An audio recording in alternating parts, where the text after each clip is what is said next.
right, finally, what's changing? What do we think is going to kind of emerge as a new need or a new trend?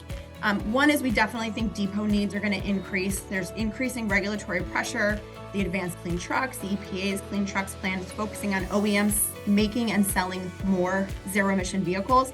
And we're going to need companies to purchase those vehicles for them to be effective. So we do think there's going to be an increasing need for depots. Patrick Sullivan from EV Realty is joining us later, and he's going to talk a bit about that. Installing a depot can be time and capital intensive. So, getting started on those conversations now is something I would recommend all of us do if we haven't already. And then finally, just want to talk about, we do think there's going to be more hands in the pot. One, we've talked about drivers. We haven't had a lot of focus on drivers in the benchmark thus far. Something I'd like to maybe add for next year. But I do think drivers are going to become more and more influential as we make this journey forward.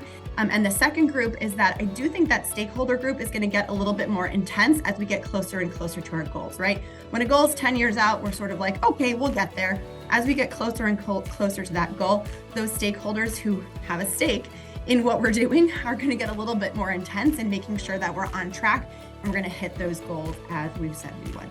All right, that was a quick run through the environmental sustainability benchmark for 2023. I would strongly recommend that you guys download it. There's so much great content in there, a lot of good real world insights, and I think some interesting information. If there's anything after reviewing the benchmark that you'd like to see that's not in there, please reach out to me. I'd love your feedback.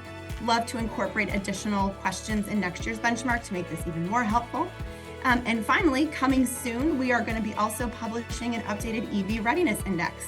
Many of you saw our EV Readiness Index last year. It helped provide a clear overview across all 50 states of key factors for electrification, covering topics like legislation, incentives, charger to vehicle ratio, and even climate suitability. So keep your eyes open for that. Should be coming later this year.